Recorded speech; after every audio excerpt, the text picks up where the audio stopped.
Good morning and welcome to the McKelvey Group Expert Series Podcast. I'm Matt McKelvey, and today I have the pleasure of speaking with Scott Davidson of the GCO Consulting Group. Scott is the managing principal of the GCO Consulting Group. It's a company focused on GSA Schedule consulting, federal business development strategy, and federal contract compliance support to small and large businesses. Scott and his team are GSA Schedule experts, supporting clients in proposal development, reporting, and contract management. As of March 31st, 2017, so everyone understands, there are almost 15,000 multiple award schedule contracts under GSA's procurement program, and that generated nearly $17 billion in sales to the federal government. So navigating the GSA schedule environment is not for the faint of heart. GCO Consulting also supports clients with ADA application process and the verification process for veteran-owned and service-disabled veteran-owned small businesses. Scott served honorably in the U.S. Army as both an enlisted soldier and a commissioned officer, retiring at the rank of captain in 2007. And he has more than 14 years of professional consulting and contracts management experience. Prior to GCO Consulting, Scott served as the director of GSA Schedules for the URS Corporation, responsible for the URS's federal division of the GSA Schedules Program Office. So if you hadn't guessed so far, we're going to talk a little bit today about the GSA schedule. Scott, welcome. Thank you for having me. I appreciate it, Matt. This has been great, and looking forward to our conversation. Perfect. For everyone else there, too, Scott and I have known each other now for multiple years, and in all cases, Scott is the guy I go to with any GSA schedule-related question, and he has never turned me down, never served me wrong. So I think you're getting a lot out of this quick podcast today. So if you don't mind, Scott, maybe you could give the listeners a little background about what the GSA schedule program is. That's a great question to start off. I mean, most of the time, if you look at the schedule program itself, most people don't get a real understanding from the outside looking in, unless you're immersed in it. That's the first question I get from certain clients that are new. Like, what is a GSA schedule? GSA schedule simply is it's a contract vehicle. It's an IDIQ vehicle that the federal government, and it's the benefits of it, is that any agency can buy from it, right?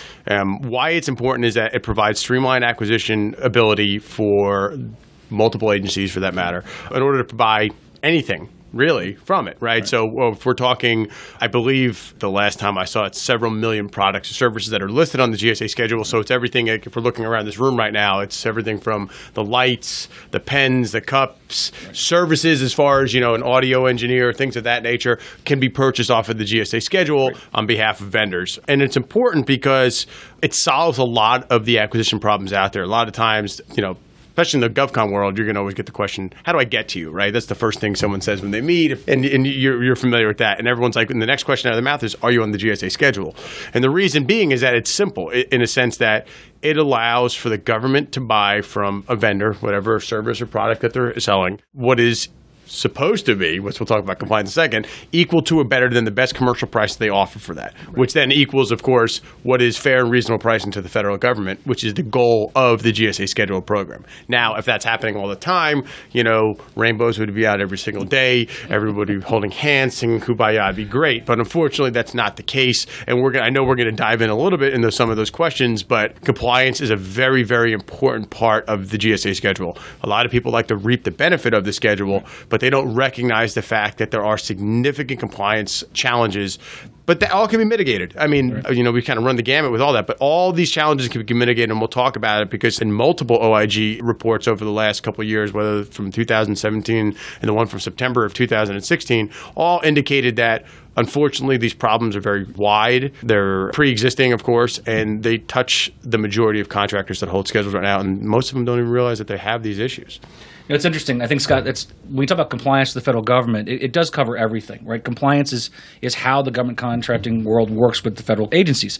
And whether you're talking about accounting systems and compliance or contracts and compliance or purchasing and compliance, one of the biggest challenges for most contractors out there is just not knowing, not having the expertise in-house. And I think that's actually good because that leads me to what I want to narrow down this conversation.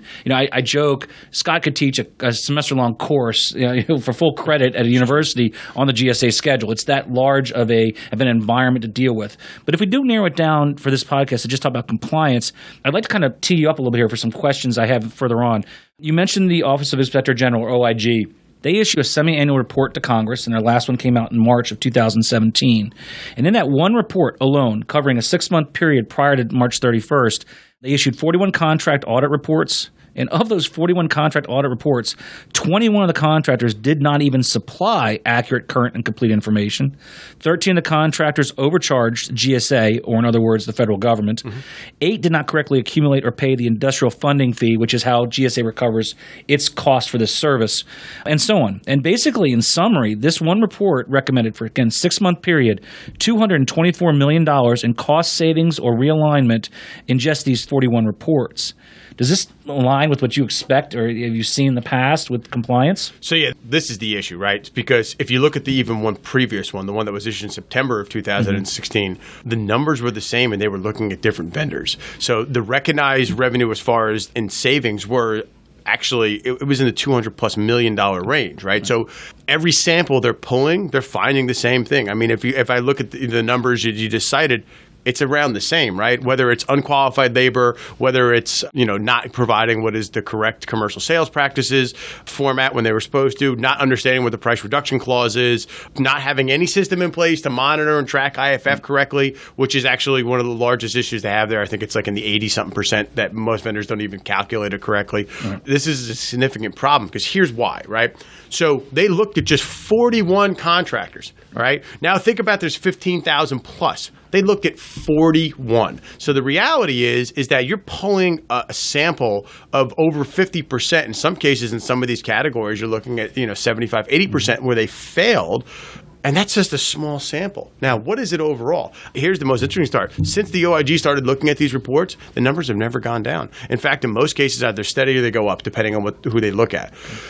But the part that people don't see on this is that, there's a recovery process. But in some cases, what they don't see is that the OIG could be sitting at somebody's site for 6 months doing this. Okay. And the other part about this, which is a significant problem, is you're going to need someone to defend you. Because the reason being is if you're not, first off, if they're there for your 6 months, you've already done something wrong, right?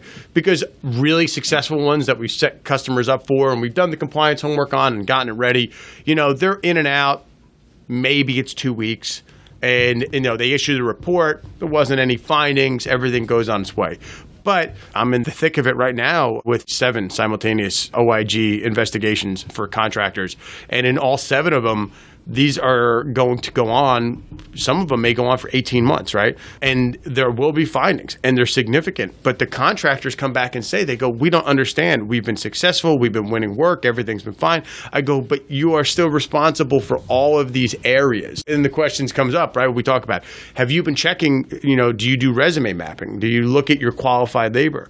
And they go, well, and then I always get the first thing, well, we look at the rate and then we kind of back it in. I go, okay, that's great. Are you looking at your resumes? Or did they qualify? Because there's minimum qualifications. That's universally applied too, because that's not just GSA, right? Any task order, and that's what I tell people too. I go, if you're not doing this on GSA, are you doing it on your other task orders? Because open market buy is going to have those requirements. Whether it's an IDIQ vehicle, if it's like CRSP3, anything like that, they're going to have minimum requirements. If you fail to meet that requirement and put someone that's unqualified and meet those minimum requirements, that actually could lead to, number one, it's an overcharge to the federal government, which could eventually lead to something under the mandatory disclosure rule, which could be a False Claims Act, right? So those are all significant things that can occur. So I always try to let people know, even the smallest sample of something as innocuous as, okay, I'm not even checking a resume. How's it going to affect me? I'm looking at, and of course, we'll never use a client name, but there's a client right now where I'm looking at, they were very successful on schedule for now 16 years, but they never checked labor. They never checked all that, but they kept winning. They have actually over $100 million in GSA Schedule sales. We're looking at 70% of their labor qualifiers unqualified. Gotcha. Wow. Now, and if you think about what that is, they have to then default back to the only labor category they qualify for, pay the difference between the two, and then that goes back to the government and the recovery. Understood. That company's over. So you got to think about what the impact is and why people don't realize that, yes, it's a great vehicle to have at 100%, but all this could be mitigated. It all could be avoided. It's funny, Scott, again, I relate in my world when we deal with accounting systems and everything else. It's very, very similar. The FARs set up have companies do what's required. And when they sign a contract, they're signing not just the contract for the award of it, but saying we're going to do all these things, step 1, 2, 3, 4, 5, and 6, all the way down the line. And if they don't do them, they're basically at risk for these things coming back. So that actually leads me into another follow-on, which is kind of interesting. In that same report, the OIG actually recommended 168 cases for some sort of action. Okay, so when we say action, department. That could be civil litigation, administrative requirements, other types of criminal litigations or criminal prosecution, or debarment, which, by the way, debarment obviously is the scariest thing for any type of contractor. What's amazing, of those 168 recommended cases, 49 were criminally prosecuted. Okay, so there's criminal intent in that kind of case. And 42 of those were actually indicted. But more important to me, because the ones who are going to try and get away with things, that's who they are. It's the 115 companies that were suspended or debarred who probably were suspended or debarred not because of any intentional action, but because of a lack of knowledge or understanding what they had to do or not being ready for these types of actions. So it kind of lines what you're saying is being prepared for it up front, not just a reduction from 6 months to 18 months of audit and down to 3 weeks or 3 days. It's more avoiding that $100 million in questionable numbers, and 75% of which are up for grabs. I always say the same thing. I say left of sale. That's what I tell people. I go, It's the most important thing in the world. Left of sale is important because that's where you prepare, right? Now, left of sale could be anything, but in the GovCon world, left of sale is making sure your pricing is correct, making sure your people qualify labor, make sure you read the contract, right? Because that's the first thing I always say. What does the contract say? And everyone's like, it says something else. I go, okay, then why did you do that? And I never kind of get that whole thing. But I always say left of sale because that's your compliance program, right? Yes, there's going to be ongoing compliance while you're actively working the schedule and going through task orders for anything.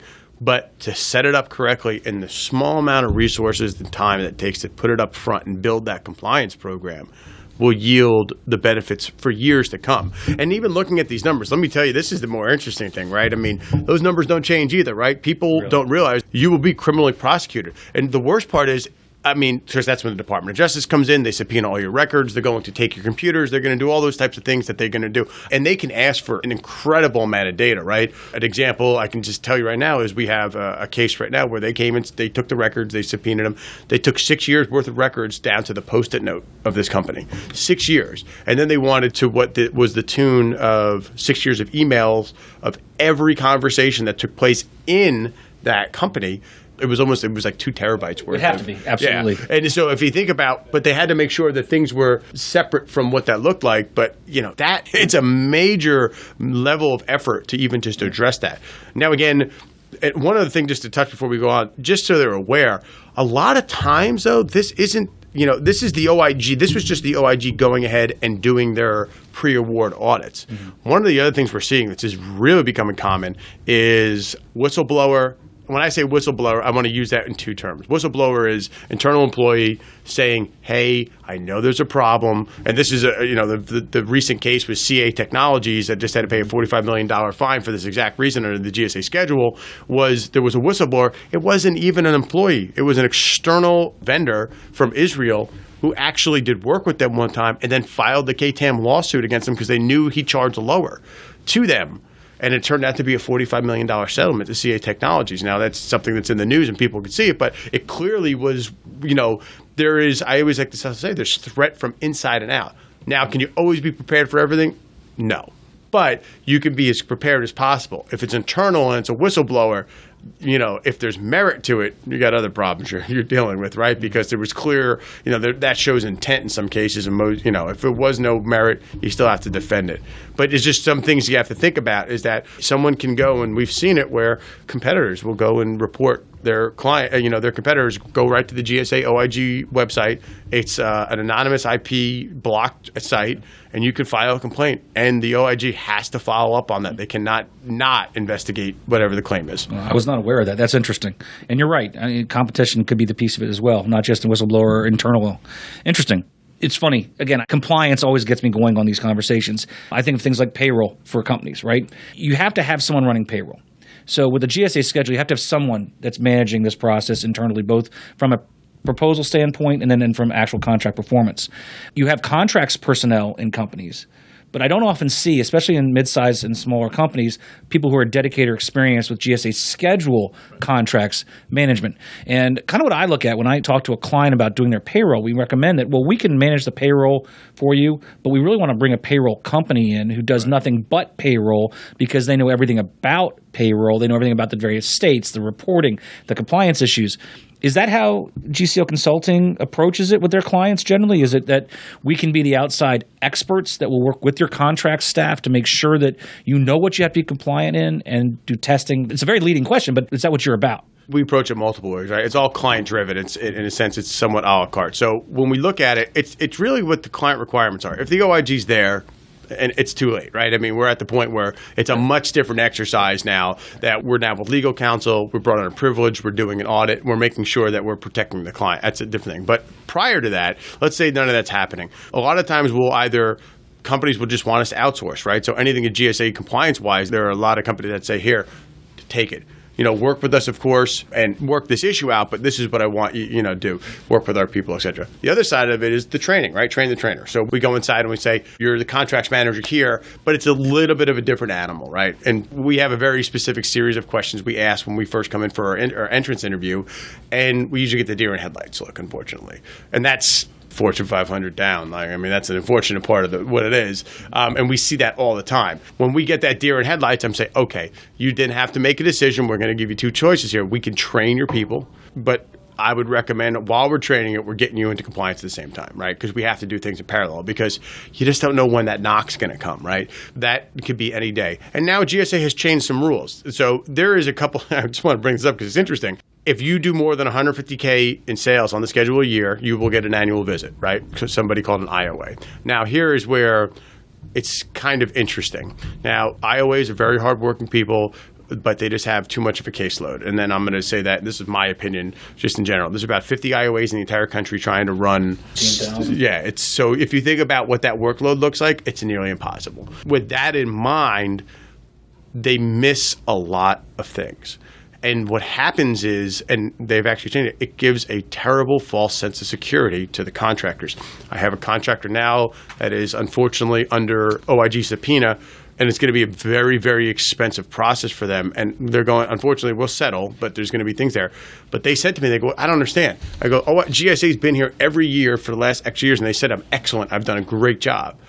And I said, I know, but I can already tell you this is why. And this is the same complaint I get all the time because it doesn't change anything. And in fact, now GSA makes you sign a paper when they come and visit that basically says this isn't definitive in the fact that this is not an OIG investigator. This is somebody separate. And they're just kind of checking to help you. It really doesn't mean that it's anything that you can set a foundation on. That's the paper they're giving now to them. I go, well, what's the point of because I've sit there and we support these things. They're called CAV visits or IOA visits. And we sit there and I know we're racing to get a disclosure out because the client, unfortunately, did something wrong. And we hand that before we get it to the thing. And it clearly shows that there was obviously a significant compliance error that took place.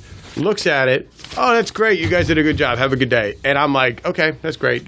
But it doesn't absolve the contractor of the fact that they still, under the mandatory disclosure rule, have to get this out and done. Because, like I said, that's just one day. The OIG will come. If you're a successful contractor and you will go for all your years, one day it's not the boogeyman. Everyone's like, the sky's not falling. No, it's just their job. They will eventually come and take a look. Whether it's year 5, year 10, year 15, year 20, whatever it's going to be, year 19, they're going to come and visit, and they're going to do something called a PreAward Audit. And that PreAward Audit is going to, like you see here, what it yields. They're going to do a full, from the accounting system down, they do balance sheet reconciliation. They want to make sure you check an IFF properly. They look at every single one of your payments, ODCs. They go down to the receipt level to make sure you're keeping your receipts. They do labor mapping. They take the resumes out. They'll say, okay, I want to see who this person is. Here's the other thing that people forget. They're checking your subcontractors because guess what? If they're subcontractors on a GSA schedule, they have to qualify underneath your minimum requirements. So a lot of the bigger, if you're going to give a tip, if I'm going to give a tip right now, if you are a prime and you, of course, have multiple subcontractors or one for that matter, and you have a GSA schedule task order, you better put in that subcontractor agreement what the minimum requirements are so they clearly understand that it's a bachelor's and 4 years of experience and it's whatever the labor category is going to be. Because if not, there's no recovery for you whatsoever. Because that's where I found in several cases GSA got a lot, where they had a lot of recovery, was the subcontractors had non-qualified personnel. And they broke the rates apart. They looked at subcontract. They went to that level of let's look at everything here. And then it was a significant finding for them because they had unqualified labor. And the reason being is that if anything goes wrong, right, subcontractor, let's just say, and you know, there's an example from the Coast Guard shipyard in Norfolk. So there in the Coast Guard, in the cutters there was a very large business, had a contract, and they were responsible for welding, I guess, you know, kind of doing the ship maintenance, but they were doing welding on the hulls of the ship.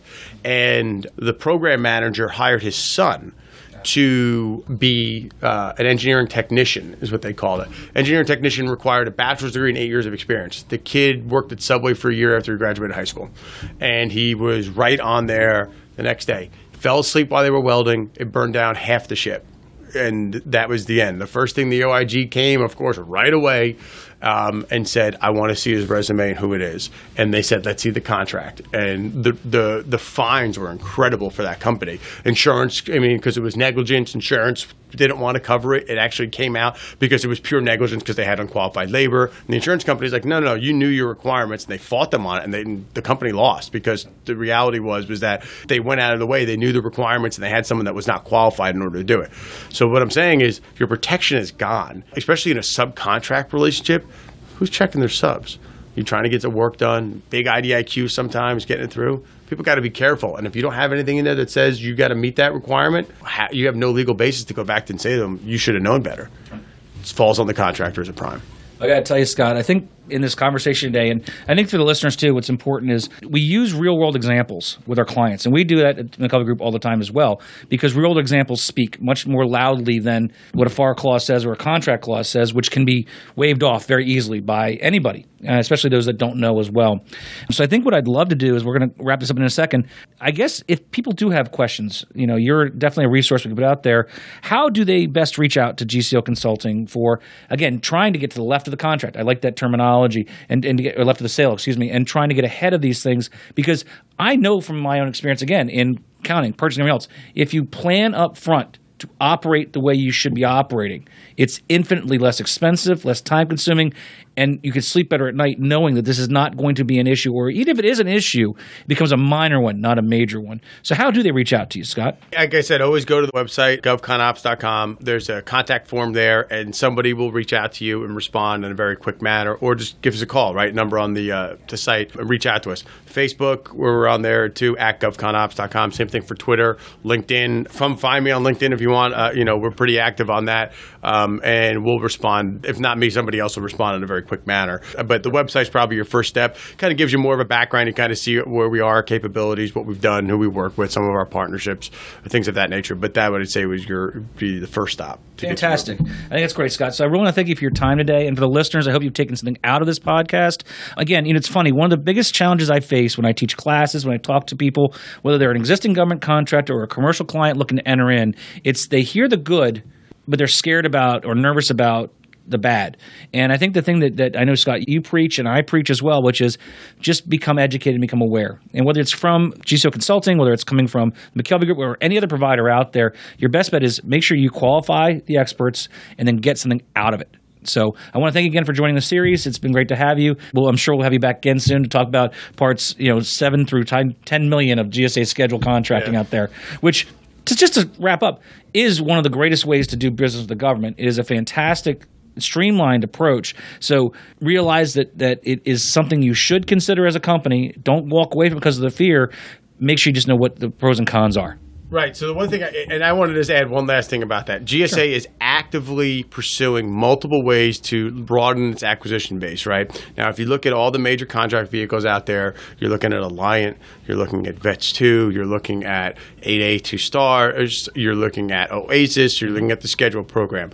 If you're not paying attention to what's happening, just in general, you don't realize that they have been slowly executing an acquisition strategy to take the majority of the work away. I mean, if you look at what GSA just simply have done just for, let's say, in the IT realm, right? I know there's just been a big shakeup, right? They just got rid of Tom Sharp and Kevin Page, which is an interesting time for that to have happened because they have both been incredible luminaries for that agency. And I want to see who you got Mary Davey and everybody else who's going to probably take that role. And they're also incredible. But the interesting thing is if you watch what they've done over the years, the better pieces is that they've started to position themselves to really eventually take over what would be the bulk of acquisition position in the federal government. So the schedules aren't going anywhere. The health IT schedule, which is going to be out there to compete with CIO-SP3, but here's where people think that was their first thought. But what we've seen, and I know I'm just going to kind of end this here, is that everyone thought health IT schedule for services, okay, they're going after CIO-SP3. Makes sense, right? They hired a whole bunch of program people from CIO-SP3 from NIH to come over to GSA. That makes sense. But that wasn't the move. People forget that the VA, people forget that every military hospital out there has healthcare IT services. It's not NIH. Yeah, NIH is a big part of it with CIO-SP3, but the largest recent contract that just was awarded had nothing to do with NIH. It was for the Department of Defense. It was their telemedicine piece, and it's just something to look at. So what I was saying is, for most people, is they're very, very smart to go after the market. The VA market is a lot bigger than the NIH when you talked about medical, just IT or anything in the integration system world. And then if you combine, look at the DoD medical system itself. So the cyber sins, cloud computing, everything in the world, GSA is actively engaging community to say, how can we sell better? And they're doing it. Vehicles are drying up, but GSA schedules are growing. So they're not going anywhere. They're going to be there for the long haul. As much as people want to say, and there are people, and I agree, there's other great ways to get to people, right? Simple acquisition threshold. You can do a lot of buys that way, and I encourage that more than anything else. And that's always been, the numbers don't lie. There's a lot of things there. But eventually, you have to realize that if I'm going to strategically grow, you should have a GSA schedule, but there is risk. And you need to be able to combat that risk with the right plan. Scott, thank you very much for your time today. I think this went really well. And looking forward to having you back again soon. Thanks, you. Scott. Silo was good.